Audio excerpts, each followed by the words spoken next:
Voice of Marwar पाली। भाजपा प्रत्याशी ज्ञानचंद पारख ने पाली से और पुष्पेंद्र सिंह ने बाली से गुरुवार को नामांकन दाखिल किया। पाली में ज्ञानचंद पारख ने नामांकन दाखिल करने से पहले आदर्श नगर में आयोजित आम सभा को संबोधित करते हुए कहा कि आप सभी मेरे लिए रामतुल्य हो और मैंने हनुमान बनकर आपकी सेवा की है। वहीं राजस्थान की पूर्व मुख्यमंत्री वसुंधरा राजे ने बाली में पुष्पेंद्र सिंह के समर्थन में आयोजित सभा को संबोधित किया। इस दौरान उन्होंने भाजपा की सरकार आने पर किसानों का कर्जा माफ करने जैसे कई वायदे करते हुए पेपर लीक, किसानों की आत्महत्या जैसे मुद्दों पर कांग्रेस को घेरा। इधर पाली में आयोजित आम सभा में ज्ञानचंद पारख ने कोरोना काल और लंपी बीमारी के दौरान करवाए हुए कार्य गिनाते हुए कहा कि जो कार्य राज्य सरकार को करने चाहिए थे वे कार्य उन्होंने किए और आमजन को राहत उपलब्ध करवाए। पारख ने पाली में उत्पन्न हुए पेयजल संकट के लिए राज्य सरकार के गलत निर्णय को जिम्मेदार ठहराते हुए कहा कि उन्होंने भाजपा कार्यकर्ताओं के माध्यम से प्रत्येक गली, मोहल्ले और ढाणियों सहित गांवों में पानी के टैंकर पहुंचाए। अपने उद्बोधन के दौरान उन्होंने राज्य सरकार पर कई मर्तबा निशाना साधा और कहा कि आपका आशीर्वाद, आपका सहयोग मांगने जा रहा हूं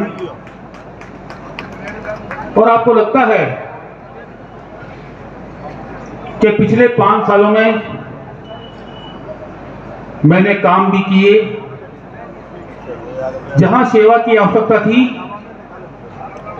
सेवा भी की, कोई समस्या थी तो उसका समाधान करने में भी अपनी ओर से पूरा का पूरा प्रयास किया और जितना विकास करवा सकता था उसका प्रयास भी किया और करवाया भी। आप मेरे लिए राम तुल्य हैं और मैंने हनुमान बनकर जितनी सेवा करनी थी, काम करने थे, वो सारे के सारे काम किए हैं।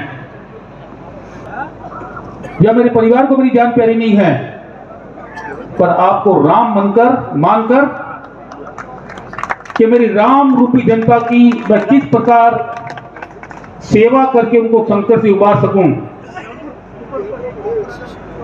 क्या क्या काम नहीं किया, लोक में क्या काम किया, मैं आपसे कहता हूं क्या क्या काम नहीं किया ये बता दें आप मुझे।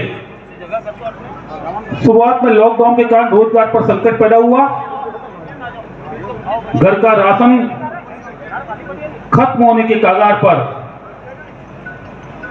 पर खत्म होने के पहले जिस दिन लॉकडाउन लगा, ये मेरे साथी गवाह इस बात के कि पहले ही दिन हमने 5000 परिवारों के घर पर राशन का किट पहुंचा दिया ताकि किसी का चूल्हा जलने से नहीं बचे। एक दिन में कह रहा हूं मैं आपको, मामूली बात नहीं होती है।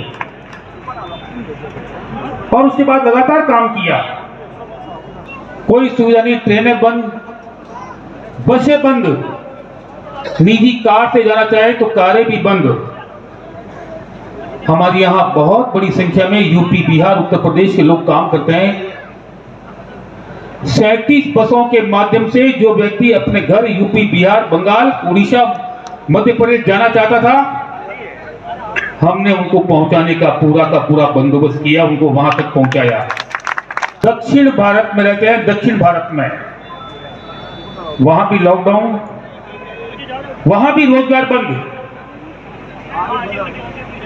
आना चाहते थे अपने गांव में, पर वही स्थिति, ना रेल, ना बस, ना कोई ट्रक।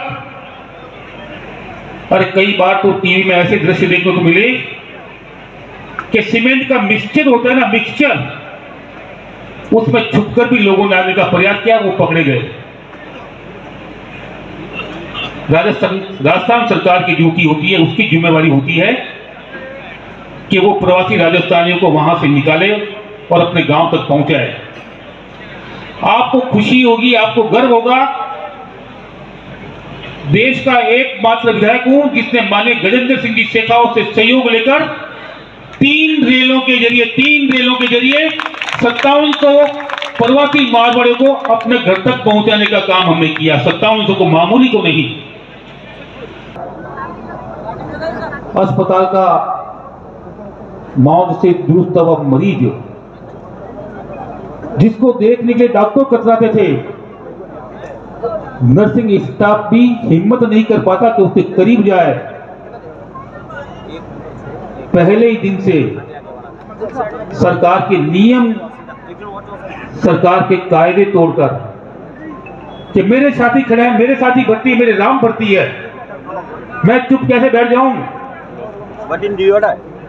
अपनी मौत से बेखौफ होकर पहले दिन से वार्ड में जाना शुरुआत की, और कोई डॉक्टर नहीं जा रहा था तो उसको समझाया प्रेम से, नहीं माना तो हाथ पकड़ के खींच के ले गया, तेरे को इसका इलाज करना पड़ेगा, इसको बचाना पड़ेगा।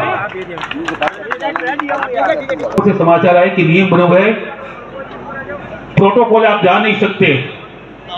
मैंने साफ कह दिया कोई प्रोटोकॉल नहीं, जब तक मरीज भर्ती है उसका अच्छे से इलाज नहीं होगा तब तक मैं चुप बैठने वाला नहीं, मैं काम करूंगा। और इलाज की तो पुख्ता व्यवस्था की, एक बेहतर इलाज पाली में आ रहे हर मरीज को मिल जाए, वो सारी की सारी व्यवस्था डॉक्टरों के साथ मीटिंग करके हमने की कि बॉम्बे में ये इलाज, दिल्ली में ये इलाज, अहमदाबाद में ये इलाज देंगे तो निश्चित रूप से हम अधिकांश लोगों को बचा पाएंगे, और उसमें हमने सफलता प्राप्त की। कहां दवाई कहां से आएगी? मैं बैठा हूं, वो जिम्मेवारी मेरी, आपका काम इलाज करना है। और सारे दवाइयों का बंदोबस्त किया, मरीज के 2 समय का बेहतर खाना, 1 समय का नाश्ता, चिकित्सा स्टाफ का नाश्ता, वो सारे के सारे काम किए। और परिणाम क्या हुआ कि हमने राजस्थान में सबसे कम मृत्यु दर पाली की रखी। पूरे राजस्थान का जो सरकारी आंकड़ा है 2.93 और पाली का रहा मात्र 0.97, 1/3 अन्य स्थानों की तुलना में वो हमने किया। सरकार का गलत निर्णय गुना किसी और के मत्थे मरने का प्रयास कर रहे हैं। वो जो पानी हमारे पीने के लिए आरक्षित रखना था, उसमें कहीं ना कहीं उन्होंने बहुत भारी भूल की, छोटी मोटी भूल नहीं। जो पानी जुलाई तक चलना था, जनवरी में ही खत्म कर दिया। हुआ क्या पाली में? गली गली से पानी की समस्या के लिए प्रदर्शन, और ऐसे में देखा कि सरकार के भरोसे बैठे रहे, या मात्र कोई धरना आंदोलन या ड्रामा करके जनता की आंखों में धूल झोंकने से जनता की प्यास बुझने वाली नहीं है। अगर जनता की प्यास बुझानी है तो अपनी ओर से कोई प्रयास करना होगा। आंदोलन करेंगे, सरकार कोई ना कोई जांचा दे देगी, घुनघुना पकड़ा देगी, क्या हम ये पाइपलाइन करें जब तक ये प्यासे रह जाते। सरकार के पास पानी नहीं, पाली के जितने कुएं हैं, बावड़ी है, ट्यूबवेल है, हमने और हमारे कार्यकर्ताओं ने वहां जाकर देखा कि कौन कौन से ट्यूबवेल का पानी, कौन कौन सी बावड़ी का पानी, कौन कौन से कुएं का पानी पीने योग्य है, और वहां अगर मोटर लगानी है, इंजन लगाना। आपकी आवाज को मैंने बुलंद की है, मैं आपके साथ हमेशा खड़ा रहूंगा, ये मैं आपको विश्वास देता हूं। आप सबसे मैं निवेदन करना चाहता हूं कि आज मैं हमारे मुख्यमंत्री जी से यही निवेदन दूंगा, और मैं यही उम्मीद करते हैं कि वापस हमारे मुख्यमंत्री वसुंधरा जी राजे बने, ताकि इस प्रदेश का कल्याण हो, इस प्रदेश का कल्याण हो, इस गरीब का कल्याण हो, इस देश में वापस, इस प्रदेश में जो कानून व्यवस्था की बिगड़ी है वो कानून व्यवस्था मतलब सुधरे।